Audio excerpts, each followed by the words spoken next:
নমস্কার, সোমা টুনস ব্লগে সবাইকে স্বাগত জানিয়ে নতুন একটা ভিডিও শুরু করছি। হাতে নিয়ে হাজির আসতো একটা ইলিশ। সব সময় তো হাতে ইলিশ মাছ গোটা পাই না, সব সময় কেটেই আসে। আজকে গোটা এসছে। ছেলে মেয়ের বাবার হয়েছে কি যে ইলিশ মাছ আবার নাকি কাটার পরে ধুতে নেই, এই জন্য সে ছাল ছাড়িয়ে এনেছে। কিন্তু ছাল ছাড়িয়ে আঁশ ছাড়িয়ে কেটে কুটে সবই এনেছে।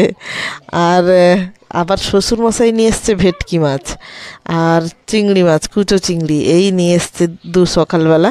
আর পুরো রান্নাঘরটাই আমাদের ঘরে বাজারে ভরে গেছে। দেখুন নিচেরটা যে কত ধরনের পুটলি পুটলি পুটলি পুটলি, শাক শাক শাক, লাউ, চাল কুমড়ো, মানে পুরো রান্নাঘরই শুধু বাজারেই ভরে গেছে।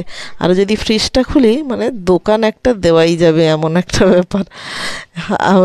আরও ব্যাগের মধ্যে কিছু বসে আছে, নিচে শাশুড়ি মা, আমি ওপরে। মাছগুলো আমি এবারে কাটবো, কিছুটা তো কাটা আছে, আর এই ইলিশ মাছটা কাটবো, ধুয়ে নিই ভালো করে, তারপরে কেটে নেব।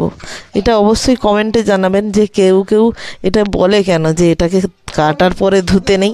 এটা তো বহু তর্ক বিতর্কের ব্যাপার। কেউ বা বলে না কেটে ভালো করে ধুতে হয়, কেউ বা বলে না ধোয়ার পরে কেটে নিতে হয়, ইলিশ মাছ যেহেতু।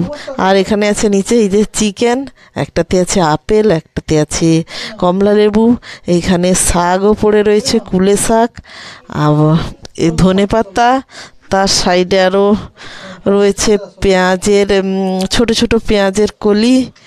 এই রয়েছে ছিল ঠিক শনিবার। পুরো আমি জানি না কখন রান্না বান্না কমপ্লিট হবে, কিছু হবে। যা দেওয়ার গেছে পুরি, ওরা তো নেই লাস্ট দুদিন। আর শনিবার দিন এসছে এত কিছু, বাচ্চা কাচ্চা মানে চারদিকে ঘুরে বেড়াচ্ছে। বেলাটা অনেকটাই গড়িয়ে গেছে, আর দেখা যাক কত দূর কী করতে পারি। বেজে গেছিলো ঠিক দুপুর 1:30 নাগাদ।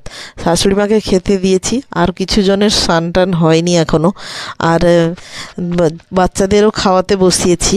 তার আগে শাশুড়ি মাকেও বেড়ে দিয়েছি সঙ্গে। বাচ্চাদের হয়েছে ফুলকপি দিয়ে ভেটকি মাছ দিয়ে ঝোল। ছেলে আবার ইদানিং একটু দেখছি তার কলিফ্লাওয়ারটা একটু খাচ্ছে, ওই জন্য বসে গেছে দুম করে পাশে, দেখলাম। এটা হয়েছে। আর কি হচ্ছে সেটা না হয় একদম রান্নাঘরেই গিয়ে দেখাবো। এই যে আরেকজন মেম সাহেব বসে বসে সোফাতে বসে খাচ্ছেন, দুজনের টিভি চলছে, আর এই যে আমার হচ্ছে লাস্টে চটকা চটকি করে খাওয়ানো। অনেক দিনের পর আজকে একটু এই রান্নাবান্নার ভিডিও শেয়ার করছি। ইলিশ মাছটা দেখে মনে হয়ে গেল করা হয় যে সর্ষে পোস্ত দিয়ে হয়তো ইলিশ মাছের পাতুরি বা ইলিশ মাছের ভাপা যাই হোক একটা হবে, কিন্তু না, আমার শাশুড়ি মায়ের আবার বেশি একটু টকটাই বেশি পছন্দ। আর আমার মেদিনীপুরের লোকেরা তো টকটাই বেশি খাই, কিন্তু ইলিশ মাছেরও আমার শাশুড়ি মা টকই করতে বললো আজকে। শাশুড়ি মা যেহেতু খেতে বসে গেছে, এক পিস চলে গেছে, আর আমার 3জন বাকি আছি। এটা হলো শুটকি দিয়ে ওই ফুলকপির ডাঁটা দিয়ে তরকারি। ফুলকপি যে নিয়ে নেওয়ার পরে তার যে ওই ফেলে দেওয়ার অংশগুলো, আর আছে চাল কুমড়োর তরকারি, আর এটা হচ্ছে লাউর খোসা আর কলমি শাক দিয়ে ভাজা। এই ছিল আমাদের আজকে দুপুরের মেনু। কেমন লাগলো অবশ্যই জানাবেন।